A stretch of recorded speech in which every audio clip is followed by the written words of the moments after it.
Hi friends, అందరూ ఎలా ఉన్నారు? ఈరోజు మనం ఒక చాలా చాలా మంచి కథ వినబోతున్నాం.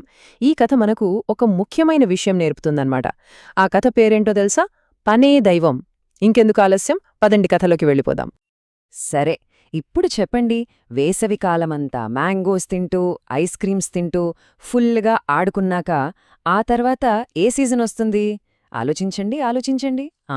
కరెక్ట్, చలికాలం వస్తుంది కదా. మరి ఆ చల్లటి చలికాలంలో మన కథలో ఏం జరగబోతోందో చూసేద్దామా? మన కథ ఒక మిడత గురించి.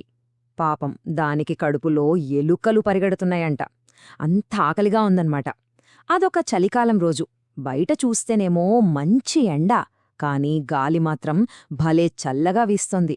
మీకు తెలుసుగా, చలికాలంలో ఎండ ఉన్నా కూడా మనకు చలిగానే ఉంటుంది కదా. అనగనగా ఒక చల్లటి చలికాలంలో ఒకరోజు మంచి ఎండ కాస్తోంది. అప్పుడు ఒక మిడత పాపం చలికి గజగజ వణికిపోతూ కాస్త వెచ్చగా ఉంటుందని ఎండలో కూర్చుంది. అబ్బా, ఎంత చలి అనుకుంటూ తన చేతుల్ని ఇలా గట్టిగా రుద్దుకుంటోంది. పాపం, దానికి ఆ చలిని తట్టుకోవడం చాలా కష్టంగా ఉంది. అయ్యయ్యో, అదేంటి? ఇంతలో తన కడుపులోంచి గుర్రుర్ గుర్రుర్ అని పెద్ద సౌండొచ్చింది. పాపం, దానికి చలి మాత్రమే కాదు, చాలా చాలా ఆకలిగా కూడా ఉందన్నమాట. ఆకలితో నీరసించిపోతోంది బెచారా. సరే, అలా ఆకలితో ఉన్న మన మిడతకు అప్పుడు ఎవరో కనిపించారు. ఎవరో తెలుసుకోవాలనుందా? పదండి చూద్దాం. అప్పుడే దానికి కొన్ని చీమలు కనిపించాయి. అన్నీ ఒకదాని వెనుక ఒకటి భలే లైన్లో వెళ్తున్నాయి. అచ్చం సోల్జర్స్ మార్చ్ ఫాస్ట్ చేసినట్టు ఎంత డిసిప్లిన్గా నడుస్తున్నాయో చూడండి. మరి ఆ చీమలు ఏం చేస్తున్నాయో తెలుసా? అవన్నీ కలిసి కష్టపడి పెద్ద పెద్ద ఫుడ్ గ్రెయిన్స్ని మోసుకుంటూ వాటి వెచ్చటి ఇంట్లోకి, అంటే పుట్టలోకి తీసుకెళ్తున్నాయి. చలికాలం కోసం ఫుడ్డంతా స్టోర్ చేసుకుంటున్నాయన్నమాట. ఎంత తెలివైనవో కదా. పాపం, ఆ చీమల్ను చూసి మనం మిడతకు ఆశ కలిగింది. చాలా నీరసంగా, బాధగా ఇలా అడిగింది, దయచేసి నాకోసం కొన్ని గింజలిస్తారా? నేను ఆకలితో చనిపోయేలా ఉన్నాను. మిడత మాటలు విని ఆ చీమల గుంపులోంచి ఒక చీమ ఆగింది. ఆగి మిడత వైపు సీరియస్గా చూసింది. అదిప్పుడు ఏం చెప్పబోతోందో విందామా మరి? ఆ చీమ మిడతని ఇలా అడిగింది, వేసవికాలమంతా నువ్వు ఏం చేశావ్? మేమందరం కష్టపడి ఆహారం దాచుకుంటుంటే నువ్వు మాత్రం ఎందుకు ఏమీ దాచుకోలేదు? ఇప్పుడు మనం మిడత తను చేసిన తప్పుకు సిగ్గుపడుతూ నిజం చెప్పబోతోంది. వేసవిలో తను ఏం చేసిందో వింటే మీకే ఆశ్చర్యం వేస్తుంది. విందామా? అప్పుడు మిడత తలదించుకుని చిన్న గొంతుతో ఇలా చెప్పింది, నిజం చెప్పాలంటే వేసవికాలమంతా నేను హాయిగా పాటలు పాడుకుంటూ గడిపేశాను.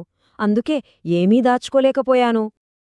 మిడత చెప్పిన మాటలు విని చీమకు కోపం రాలేదు, కాని తనలో తనే చిన్నగా నవ్వుకుంది.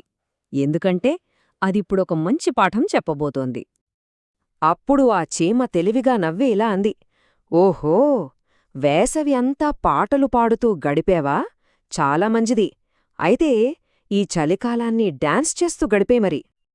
పాపం, చీమ చెప్పిన మాటలకు మిడతకు తన తప్పేంటో అర్థమైంది. చాలా బాధపడి సిగ్గుతో అక్కడ నుండి దిగాలుగా నడుచుకుంటూ వెళ్ళిపోయింది. సరే పిల్లలు, కథ అయితే విన్నాం కదా. మరి ఈ కథ నుండి మనం నేర్చుకోవలసిన నీతి ఏంటి? అసలు పనిచేయడం ఎందుకంత ముఖ్యం తెలుసుకుందామా? ఇక్కడ చూడండి, మిడత వేసవిలో ఏం చేసింది? పాటలు పాడుతూ ఫుల్గా ఎంజాయ్ చేసింది. మరి చలికాలంలో ఆకలితో ఉంది. మరి చీమలు వేసవిలో కష్టపడి పనిచేశాయి. మరి చలికాలంలో కడుపు నిండా తింటూ వెచ్చగా, హాయిగా ఉన్నాయి. చూశారా, కష్టపడితే ఫలితమెంత బాగుంటుందో? కాబట్టి ఈ కథ మనకు చెప్పే నీతి ఏంటంటే, పనే దైవం. అంటే మనం చేసే పనినే దేవుడిలా భావించాలి. మళ్ళీ చెబుతున్నాను, గుర్తుపెట్టుకోండి, పనే దైవం. దీని అర్థం చాలా సింపుల్. మనం చెయ్యాల్సిన పనిని ముందుగా పూర్తి చేసేయాలి. అప్పుడే తర్వాత వచ్చేవాటికి మనం సిద్ధంగా ఉండగలం. ఫర్ ఎగ్జాంపుల్, మీరు స్కూల్ నుండి రాగానే హోంవర్క్ చేసేస్తే ఆ తర్వాత హాయిగా టీవీ చూడొచ్చు, ఆడుకోవచ్చు, టెన్షన్ ఉండదు కదా. అలాగన్మాట. మరి మనమందరం చీమల్లా ఉండాలా, మిడతలా ఉండాలా? చీమల్లానే ఉండాలి కదూ. అయితే ఆలోచించండి. ఈరోజు మీరు చేయగలిగే ఒక మంచి పని ఏంటి? మీ రూమ్ మీరే క్లీన్ చేసుకుంటారా? లేక మమ్మీకేదైనా హెల్ప్ చేస్తారా? ఏదో ఒకటి. ఓకేనా? ఈ కథ మీకు నచ్చిందా? నచ్చితే తప్పకుండా ఈ వీడియోని లైక్ చేయండి, మీ ఫ్రెండ్స్తో షేర్ చేసుకోండి, ఇంకా మా ఛానల్కి సబ్స్క్రైబ్ చేసుకోండి. మరో మంచి కథతో మళ్ళీ కలుద్దాం. అప్పటి వరకు బై బాయ్.